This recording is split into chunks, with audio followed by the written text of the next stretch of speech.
Good morning everyone, welcome back to our daily current affair series.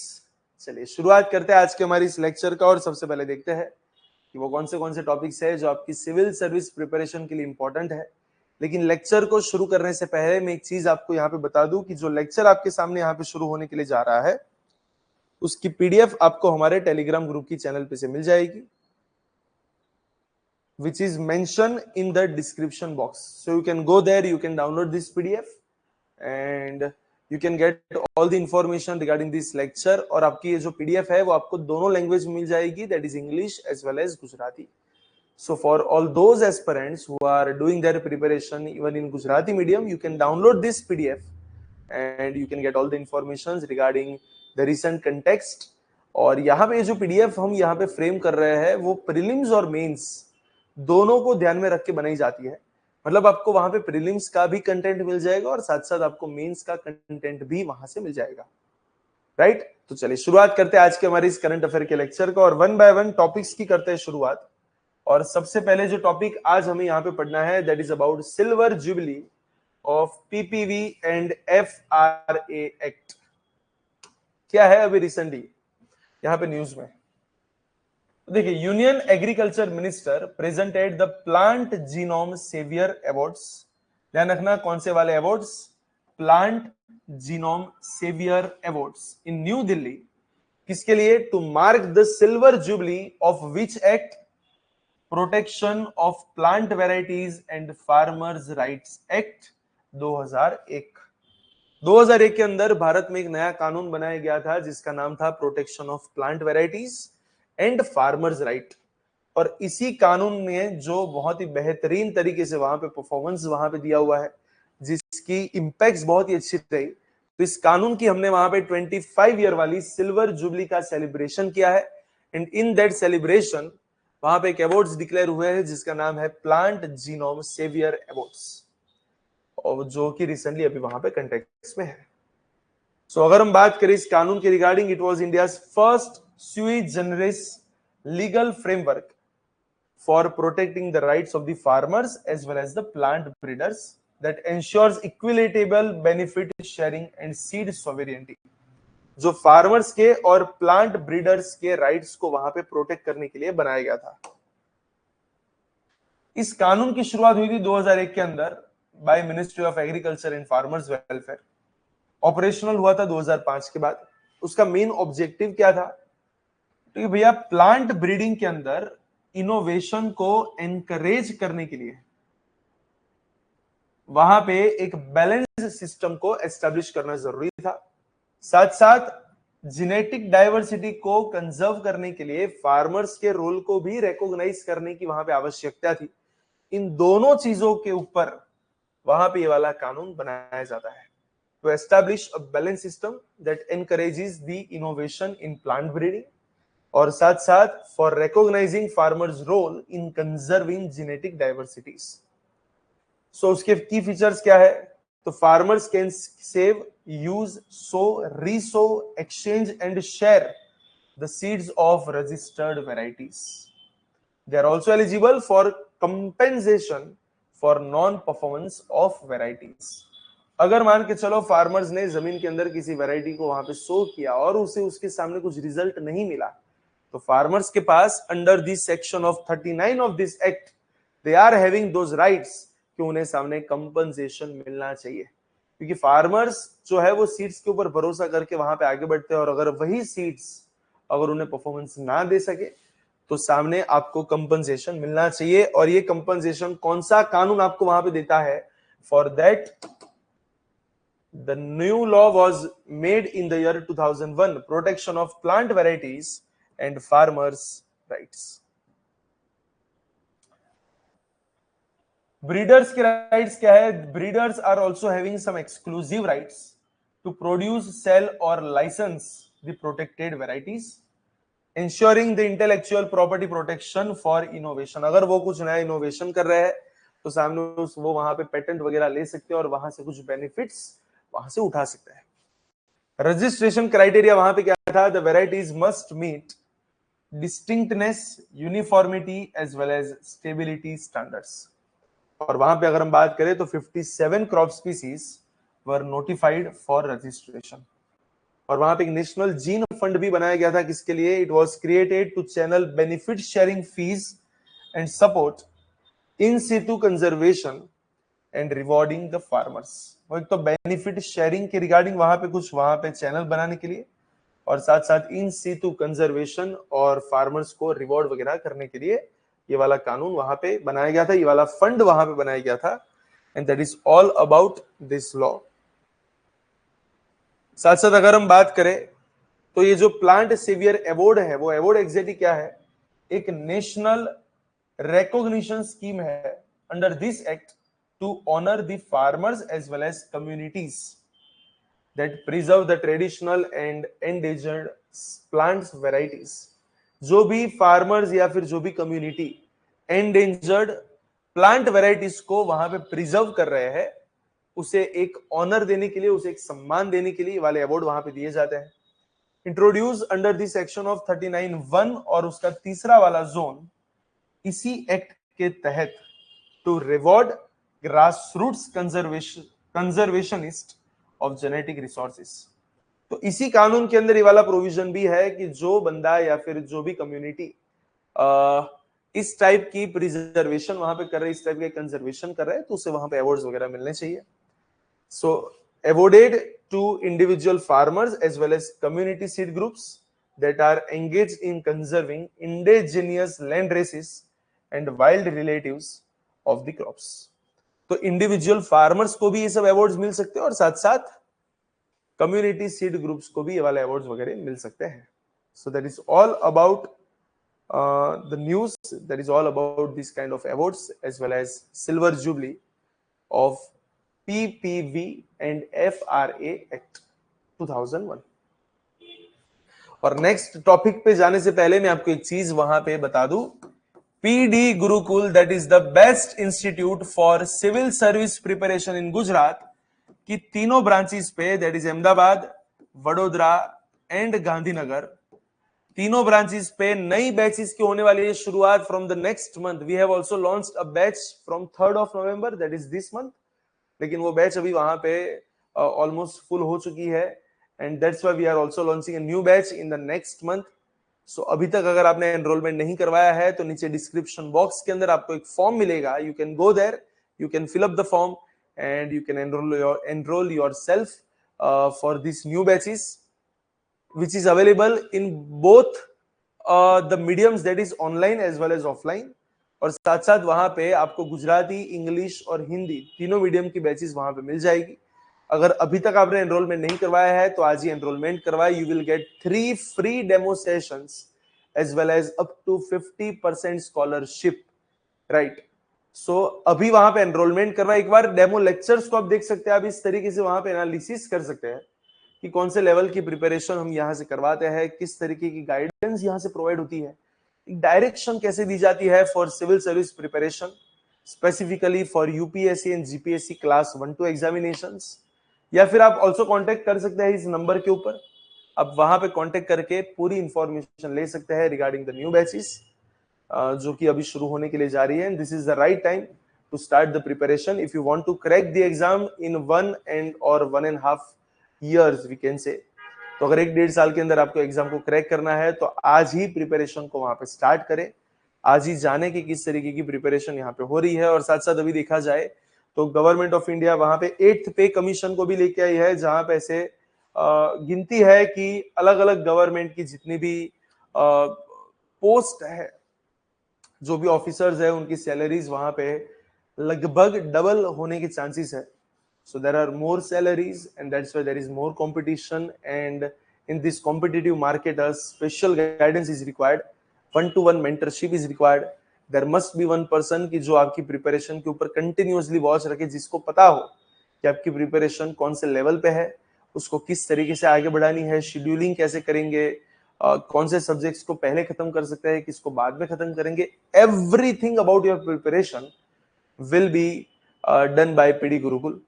तो बाकी सारी tension आप हमें दे सकते हैं और आपको बस एक ही चीज करनी है, that is only about focusing on your studies, right. तो उसके लिए आज ही आप वहां पे बैचेस को ज्वाइन करें और एक बार फ्री डेमो सेशंस वहां पे ले, ताकि आपको और ज्यादा डिटेल्स में वहां पे पता चले।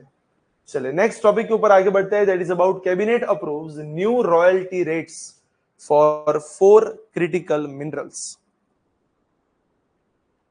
अगर हम मिनिस्ट्री के हिसाब से बात करें तो यहां पे बात की गई है पूरे यूनियन कैबिनेट की। यूनियन कैबिनेट ने अभी रिसेंटली 4 नए critical minerals graphite, caesium, rubidium and zirconium, उन सब के ऊपर वहां पे रॉयल्टी रेट्स को रेशनलाइज करने की वहां पे बात की है, उसको वहां पे अप्रूव किया गया है, राइट, ताकि डोमेस्टिक प्रोडक्शन जो है वहां पे और बेटर हो सके। देखिए एग्जैक्टली ये टॉपिक है क्या, जब भी कोई माइनिंग कंपनी जमीन में से कुछ क्रिटिकल मिनरल्स को निकाल रही है तो आप बेसिकली इंडिया के नेचुरल रिसोर्स का यूज कर रहे हैं, तो आपको गवर्नमेंट ऑफ इंडिया को कुछ ना कुछ फीस वगैरह पे करनी पड़ती है, उसी फीस को बोला जाता है रॉयल्टी फीस।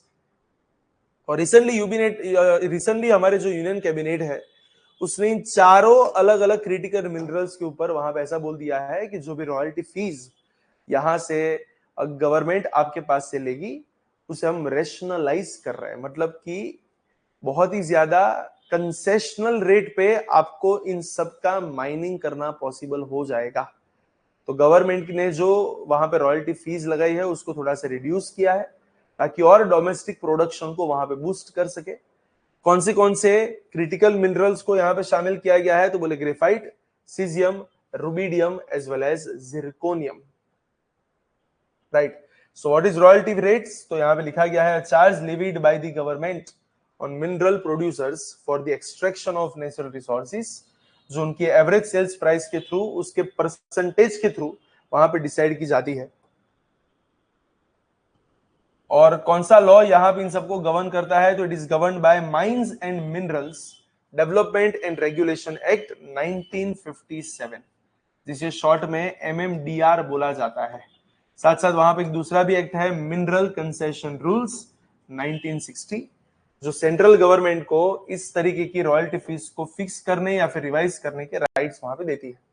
उसका मेन एम क्या है, to ensure fair value capture for the state, to encourage the exploration as well as auction of mineral blocks, साथ साथ क्रिटिकल मिनरल्स की जो अवेलेबिलिटी है उसको वहां पे और प्रमोट करना, which are vital for green technologies and strategic sectors like electronic vehicles, nuclear energy, electronics, etc. etc.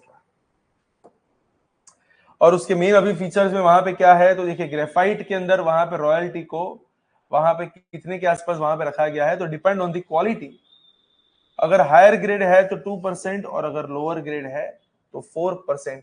पहले क्या था, earlier it was a flat पर टन चार्ज, बट अब ये चार्ज जो है वो पर टन नहीं रहेगा, वो उसकी मार्केट प्राइस पे रहेगा and on the basis of that quality. अगर 80% से ज्यादा कार्बन है तो वहां पे 2%, और अगर 80% से कम कार्बन है तो वहां पे 4% की रॉयल्टी वहां पे रहेगी।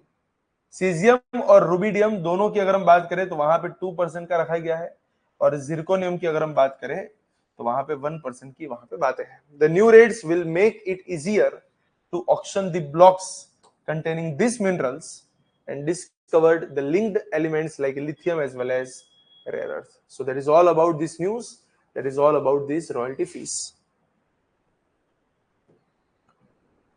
नेक्स्ट टॉपिक जो है that is about Nyoma airbase.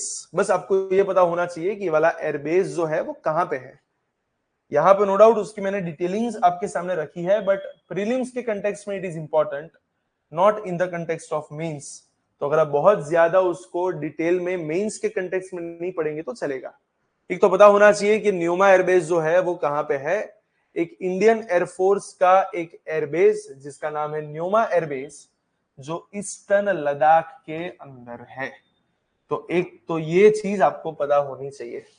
उसके इनॉग्रेशन वहां पे किसने किया है, तो हमारे जो एयर चीफ मार्शल है AP सिंह, उन्होंने C-130J एयरक्राफ्ट को वहां पे लैंड करवा के इसका इनॉग्रेट वहां पे करवाया है। ध्यान रखना इंडियन एयरफोर्स का एक एयरबेस है और वो कहां पे है, at Mudh Nyoma in eastern Ladakh, और इसीलिए इसे न्यूमा एयरबेस वहां पे बोला जाता है, जो fighter jets, heavy transport aircrafts, helicopters, इन सब को वहां पे हैंडल करने के लिए कैपेबल वहां पे रहेगा। और देखा जाए तो it is one of the highest operational airfields in the world, क्योंकि उसका एल्टीट्यूड कौन सा है, लगभग समुद्र से, दैट इज ओशन लेवल से 13,700 फीट की हाइट के ऊपर ये वाला एयरबेस यहाँ पे बनाया गया है। सो that is the importance of this airbase. उसकी लोकेशन कहां पे है, तो एट न्यूमा सब डिविजन, ले district which is in Ladakh. और अगर आसपास के जोन्स की बात करें तो it is in the on the southern bank of Pangong so lake, उसके सदर्न बैंक पे यहाँ पे है। It is 30 kilometre far from LAC, that is line of actual control, और on the northern bank of Indus river. History क्या है, originally built as mud paved landing ground in 1962, और बहुत ही सालों से, बहुत ही डेकेड से वो वहां पे इनएक्टिव रहा। 2009 के बाद उसको वापस वहां पे रीएक्टिव किया गया, और 2020 के अंदर अगर हम बात करें, जहां पे Indo China border stand of वहां पे रहा, तो उस टाइम पे इस न्यूमा ALG ने वहां पे ऑपरेशंस को सपोर्ट दिया। और रिसेंटली उसे फाइनली 2023 के बाद वहां पे गवर्नमेंट ने सोचा कि इसे वहां पे फुल फ्लेज एयरबेस बनाते हैं, और उसी के लिए वहां पे एक प्रोजेक्ट वहां पे चला जिसका नाम था project Himank, completing the 2.7 kilometre paved runway by 2024 at the cost of 218 crore rupees. Finally 2025 के नवंबर में इसको ऑपरेशनलाइज वहां पे किया गया है। एक बहुत ही हाई एल्टीट्यूड कोल्ड डेजर्ट वाला टराइन जहां पे इसको यहाँ पे बनाया गया है। और अगर हम रीजन्स की बात करें तो region experiences temperatures up to -30 degree, that limiting the construction windows to just a few months each year. हर साल में सिर्फ कुछ ही महीनों के अंदर आपके पास अवेलेबिलिटी होती है उसका कंस्ट्रक्शन करने में, और इस तरीके से उसको वहां पे कंस्ट्रक्ट किया गया। Lies near the strategic valleys like Hanle, Chumar, Demchok, with proximity to the Kailash range as well as Skakjung plains. उसकी इंपॉर्टेंस क्या है, तो उसका स्ट्रेटेजिक इंपॉर्टेंस बहुत ही बढ़िया सी है। LAC के आसपास का ये जो एरिया है, तो वहां पे क्विक मोबिलिटी और क्विक रिस्पॉन्स कैपेबिलिटीज को डेवलप करने के लिए this one is important. So exam के कंटेक्स्ट में अगर हम बात करें न्यूमा एयरबेस, तो कहां पे है ये वाला एयरबेस, लद्दाख वाला जोन। चलिए नेक्स्ट टॉपिक के ऊपर वहां पे आगे बढ़ते हैं, that is about national database for emergency management. अब क्या है ये, तो देखिए अभी recently ministry of road transport and highways, उन्होंने जितने भी हाईवे डिटेल्ड प्रोजेक्ट रिपोर्ट्स है वहां पे इस बात को क्लियर किया गया है कि जब भी हर एक हाईवे की बात है, जब भी उसका डिटेल्ड प्रोजेक्ट रिपोर्ट वहां पे बनता है, तो आपको इसरो के national database for emergency management को उसको वहां पे इंक्लूड करना है। फिर से एक बार, ministry of road transport and highways ने क्या बोला है कि जब भी हर एक हाईवे का डिटेल्ड प्रोजेक्ट रिपोर्ट वहां पे बने, तो it should include the analysis by using National Database for Emergency Management which is developed by ISRO। Detailed project reports के अंदर आपको इस डेटाबेस का यूज करके एनालिसिस वहां पे इंक्लूड करना पड़ेगा। तो ये डेटाबेस एग्जैक्टली है क्या, एक ऐसा डेटाबेस जो इसरो ने वहां पे क्रिएट किया है, which is showing real time spaced based data for disaster preparedness, response and mitigation across India. तो देखिए बेसिकली रोड ट्रांसपोर्ट मिनिस्ट्री का बोलना यह है कि जब भी आप कोई हाईवे वगैरह बनाते हो, तो एट दैट टाइम हाईवे के जो डिटेल्ड प्रोजेक्ट के रिपोर्ट्स आप जो बनाते हैं, वहां पे आपको इस डेटाबेस का यूज करना है, और हमें इस बात को शोकेस करना है कि ये जो हाईवे यहां पे बनेगा, वहां पे नेचुरल डिजास्टर के सामने कौन से कंसर्न्स होंगे और कौन सी फैसिलिटीज आप हमें हाईवेज के अंदर प्रोवाइड करके दोगे, ताकि कल उठ के अगर वहां पे साइक्लोन आ गया या अर्थक्वेक वाला जोन है, या फिर कोई मान के चले कोई और नेचुरल डिजास्टर लाइक लैंडस्लाइड वाला अगर कोई जोन है, तो उसके सामने लड़ने के लिए इस हाईवे के ऊपर कौन सी फैसिलिटीज प्रोवाइडेड है, उस बात को आपको डालना पड़ेगा। और वो सारी की सारी चीजों के लिए आपको इस मैनेजमेंट वाले इस डेटाबेस का यूज करना है। That is national database for emergency management. Database बनाया किसने है, तो बोले इसरो के द्वारा, under the guidance of ministry of home affairs as well as national disaster management authority. उसका मेन टारगेट क्या है? To serve as a national repository, एक जो पूरा डेटाबेस है for GIS based data for emergency management, जो policy makers को वहां पे हेल्प करते हैं, डिजास्टर मैनेजर्स को वहां पे हेल्प करते हैं, राइट। एक इन्फॉर्म्ड डिसीजन के लिए इंपॉर्टेंट होता है। उसके मेन फीचर्स क्या है? एक तो मल्टी हैजर्ड को यहाँ पे कवर किया जाता है इस मैनेजमेंट के डेटाबेस के अंदर। वहां पे floods, earthquake, landslides, drought, cyclone सबको यहाँ पे इंक्लूड किया जाता है।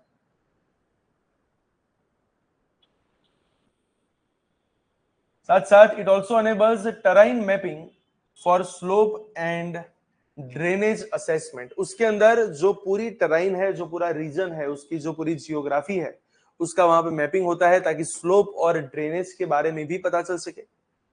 साथ साथ it also identify vulnerable zones and optimises land planning. It integrates multi scale data for real time risk analysis and emergency response.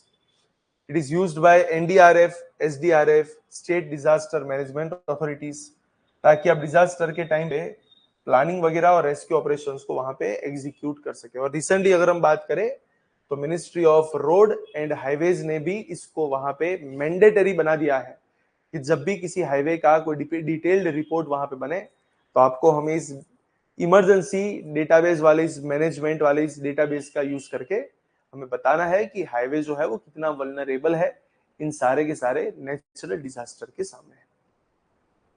So that is all about the recent context.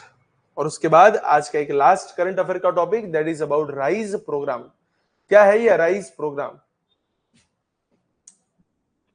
तो climate summit, that is COP30 climate summit, जो कि अभी बेलेम Brazil के अंदर वहां पे हो रही है, उसके अंदर क्लाइमेट इन्वेस्टमेंट फंड जो हमारी इंस्टीट्यूशन है, ग्लोबल इंस्टीट्यूशन, उन्होंने अराइज प्रोग्राम को वहां पे लॉन्च किया है। देखिए, लॉन्च हुआ है क्लाइमेट इन्वेस्टमेंट फंड्स के द्वारा, तो वो कुछ क्लाइमेटिक इन्वेस्टमेंट की रिगार्डिंग ही वहां पे बातें होगी। उसका फुल फॉर्म क्या है? Accelerating and resilience investments and innovations for sustainable economies. और वहां पे जर्मनी और स्पेन के द्वारा मिलियंस ऑफ फंड्स वहां पे, मिलियन फंड वहां पे जो है वहां पे आया है। अब एग्जैक्ट इस प्रोग्राम के बारे में जानते हैं। एक नेक्स्ट जनरेशन रेजिलियंस प्रोग्राम है जो क्लाइमेट इन्वेस्टमेंट फंड ने यहां पे किया है लॉन्च। क्या करेगा ये? तो जितनी भी डेवलपिंग कंट्रीज है उन्हें इकोनॉमिक एंड इंस्टीट्यूशनल रेजिलियंस को डेवलप करने के लिए वहां पे फंडिंग्स वगैरह प्रोवाइड की जाएगी, ताकि जितने भी क्लाइमेटिक शॉक्स वहां पे है, जो भी ट्रांसफॉर्म क्लाइमेट रिस्क है, उन सबको वहां पे अपॉर्चुनिटीज के अंदर कन्वर्ट कर सके और सस्टेनेबल ग्रोथ को वहां पे हासिल कर सके। इन शॉर्ट, जितने भी डेवलपिंग कंट्रीज है उन सबको क्लाइमेट रेजिलियंस बनाने के लिए एक फंडिंग वगैरह की यहां पे बातें हैं। It is launched by climate investment funds, जो क्या है एग्जैक्टली? तो एक मल्टीलेटरल क्लाइमेट फाइनेंस मैकेनिज्म है विद इन वर्ल्ड बैंक। और उसका मेन काम क्या है कि भैया जब भी किसी देश के अंदर इकोनॉमिक प्लानिंग वगैरह होती है, जब भी वो लोग फाइनेंस वगैरह को वहां पे मोबिलाइज कर रहे हैं, at that time climate resilience को भी मेन स्ट्रीम में लाना है। उस टाइम पे आपको क्लाइमेट की एडॉप्शन और जो भी वहां पे प्रोजेक्ट्स वगैरह जो भी आप लेके आते हो, तो उसके अंदर आपको क्लाइमेट रेजिलियंस चीजों को यहाँ पे इंक्लूड करना है और उसके लिए फंडिंग वगैरह प्रोवाइड करना है। And empower the communities as well as institutions to withstand and recover from compounding climate risk like floods, droughts and storms. ये क्लाइमेट इन्वेस्टमेंट फंड एग्जैक्टली है क्या? ये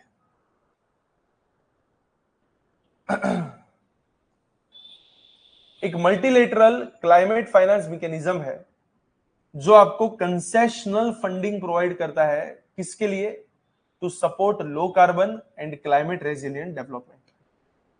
वो डेवलपिंग कंट्रीज को बोल रहा है कि देखिए, आप एक ऐसा डेवलपमेंट वहां पे रेडी कीजिए जहां पे कार्बन एमिशन कम हो और वो क्लाइमेट रेजिलिएंट बने। अगर उसके लिए आपको अलग से पैसों की जरूरत है तो हम आपको वहां पे कंसेशनल फंडिंग प्रोवाइड करेंगे, मतलब उसके जो इंटरेस्ट रेट होंगे वो बहुत ही ज्यादा कंसेशनल वहां पे रहेंगे। 2008 से इसकी हुई है शुरुआत under world bank group and it is hosted within the World Bank, implemented through 6 multilateral development banks, including IFC, ADB, AFDB, EBRD and the others. उसका मेन एम क्या है?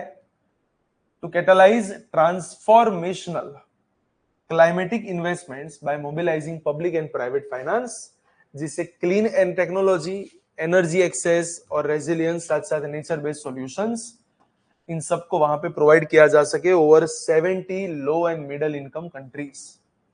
की फीचर्स क्या है? उसके अंदर 2 कोर फंड्स हैं। एक है क्लीन टेक्नोलॉजी फंड, जो आपको रिन्यूएबल एनर्जी और क्लीन ट्रांसपोर्ट वगैरह के ऊपर वहां पे फोकस करती है, और दूसरा है स्ट्रेटेजिक क्लाइमेट फंड, जो एक बोल सकते हैं कि कुछ क्लाइमेट के रिगार्डिंग जो इनोवेटिव प्रोग्राम्स होते हैं, like pilot programme for climate resilience, forestry investment programme, smart cities, इन सब के ऊपर वहां पे फोकस करता है, राइट। साथ साथ वहां पे एक ब्लेंडेड फाइनेंस मॉडल है that combines concessional funds with IMDb and private investment, ताकि जो रिस्क वगैरह है और जो रिस्क वगैरह है वो वहां पे थोड़ा सा कम हो सके, कॉमर्शियल कैपिटल को और वहां पे अट्रैक्ट वगैरह कर सके। That is all about this fund and that is all about this context. Prelims के कंटेक्स्ट में वो ज्यादातर इंपॉर्टेंट है। मेंस में अगर किसी आंसर राइटिंग के अंदर अगर आप इसे मेंशन करना चाहे तो आप वहां पे कर सकते हैं। तो इसी के साथ आज का ये वाला लेक्चर जो है उसको भी यहाँ पे करते हैं एंड, और नेक्स्ट टाइम ऐसे ही कुछ टॉपिक्स के साथ वापस एक बार मिलेंगे, लेकिन तब तक के लिए all the very best for your preparation. चलिए आज का लेक्चर इसी के साथ यहीं पे करते हैं अपने एंड।